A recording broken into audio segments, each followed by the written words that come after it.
dua poin itu yang penting. Kalau nanti sempat kepada pembahasan tambahan kaitan dengan ekonomi kapitalis, nah itu juga menarik tuh. Nanti juga kami sampaikan dalam memori banding. Ini juga mengagetkan kita semua.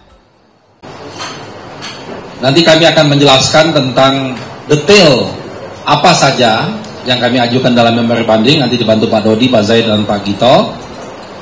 Namun di awal kami ingin menjelaskan bahwa harapan kita kepada Pengadilan Tinggi DKI yang nanti akan menunjuk majelis hakim dalam memeriksa perkara ini untuk betul-betul memperhatikan semua fakta-fakta yang terjadi di persidangan. Karena memang kalau kita hanya mengandalkan resume persidangan, maka akan jadi bias nanti ceritanya. Tapi kalau fakta-fakta itu dibuka langsung oleh hakim tinggi, karena hakim tinggi ini masih sebagai yudek fakti, itu akan lebih jelas tentang kondisi bagaimana di persidangan.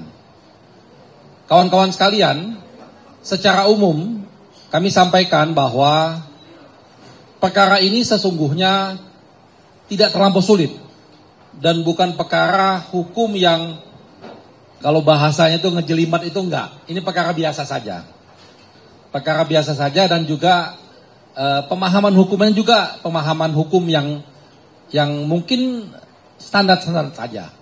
Jadi secara sederhana bahwa hakim di tingkat pertama itu telah memberikan putusan tentang telah terjadi perbuatan melawan hukumnya. Nah, perbuatan melawan hukum ini dijelaskan 1, 2, 3 apa-apa saja. Ya.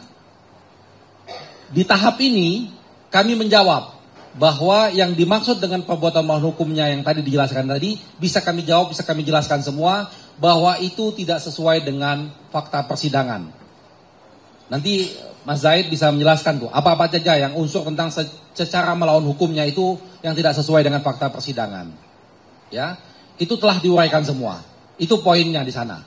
Lalu selanjutnya, di perbuatan melawan hukum itu, kami jelaskan juga dalam memori banding ini, tidak ada mens rea atau niat jahat. Yang sebetulnya itu pemahaman mens rea juga, pemahaman yang bukan suatu hal yang baru, itu hal yang prinsip dalam hukum pidana. Dalam pasal 2 dan pasal 3, karena ini adalah delik material, harus ada unsur kesengajaan. Ada dolus di sana. Maka mens rea wajib ada. Kalau tidak ada mens rea, tidak ada perkara ini. Itu juga kami jelaskan di sana. Lalu selanjutnya di bagian ini juga, perbuatan melawan hukum ini juga, kami jelaskan dalam memori banding, bahwa pemahaman perbuatan melawan hukum itu tidak selalu identik dengan pidana. Dia akan menjadi pidana kalau tadi ada mens rea tadi. Tapi seandainya, nah ini juga seandainya, selalu kami sampaikan di setiap kesempatan, seandainya terjadi ada perbuatan melawan hukum yang dijelaskan pelanggaran yang dilakukan oleh terdakwa dalam hal ini Pak Tom Lembong, itu belum tentu pidana. Karena perbuatan melawan hukum itu ada kaitannya dia administrasi negara, ada kaitannya dia perdata. Nah, tetapi dari semua faktor-faktor yang dijelaskan dalam perbuatan melawan hukum itu bisa kami jawab semua. Jadi memang Pak Tom Lembong ternyata tidak juga salah dalam menggunakan kebijakan-kebijakan tersebut. Itu poin pertamanya. Ya.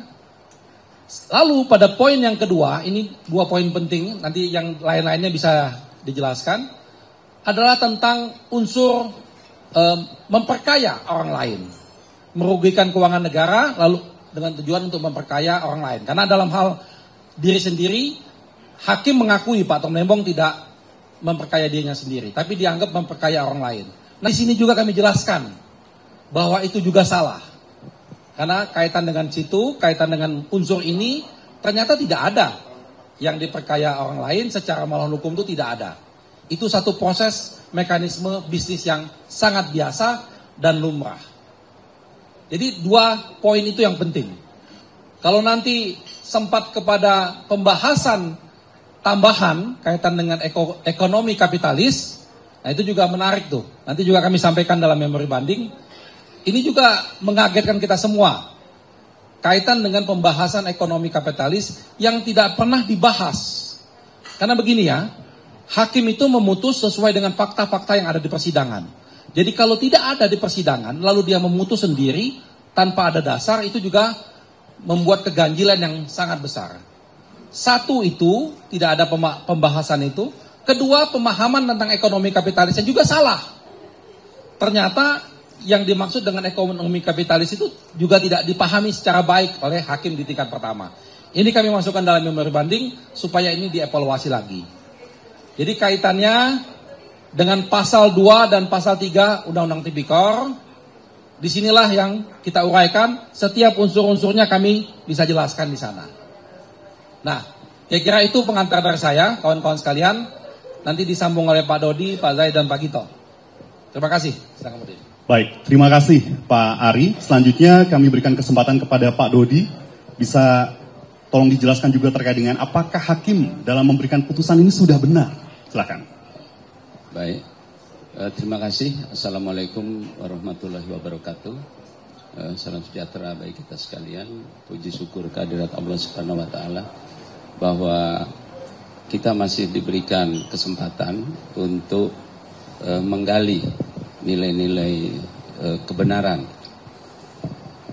ya, untuk melakukan evaluasi di dalam proses penegakan hukum di Indonesia yang selanjutnya akan sangat menentukan di dalam keberhasilan di dalam pembangunan ekonomi yang tidak terlepas dengan adanya kepastian hukum, ya, penegakan keadilan. Nah, berkaitan dengan sidang Pak Tom Lembong, jadi ada satu hal yang penting bahwa pengajuan banding yang kami lakukan itu bukan semata-mata karena memenuhi aspek formalitas, bahwa satu vonis yang tidak sesuai dengan harapan lalu mengajukan banding, bukan aspek formal, ya, yang menjadi semata-mata alasan banding, tetapi ada satu alasan yang sangat mendasar, ya, yaitu karena adanya suatu keadaan atau alasan dari vonis yang dijatuhkan majelis hakim yang mengandung suatu kesalahan penerapan hukum yang nyata. Seperti kita ketahui, ya, di dalam media, di dalam dakwaan, terungkap di dalam persidangan, Pak Tom Lembong ini diajukan sebagai terdakwa dalam kapasitas sebagai menteri, di dalam menggunakan kewenangannya sebagai menteri menerbitkan persetujuan impor.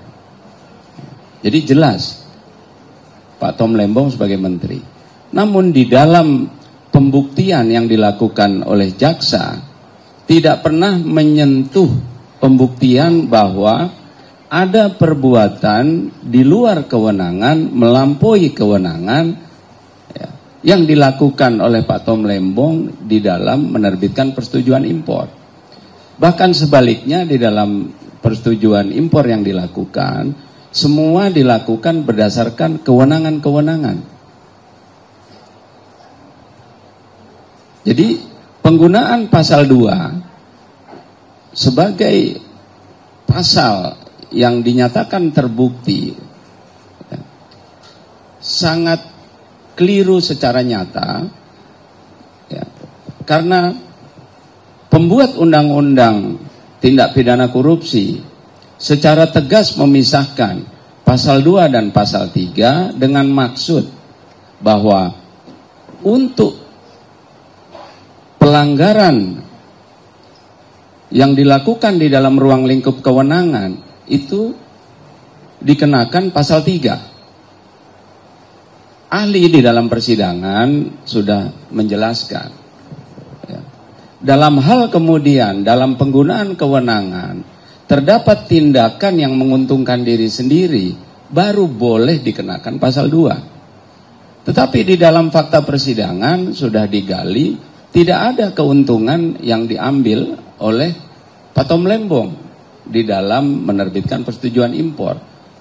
Maka dengan demikian pengenaan pasal 2 menjadi suatu kekeliruan yang sangat nyata dan kasat mata.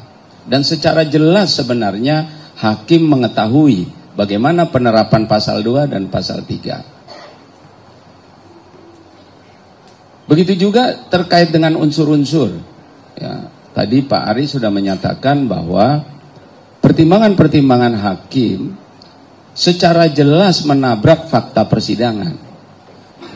Nah, ini menjadi suatu catatan, ya, bagaimana fungsi panitera yang bertugas mencatat jalannya persidangan,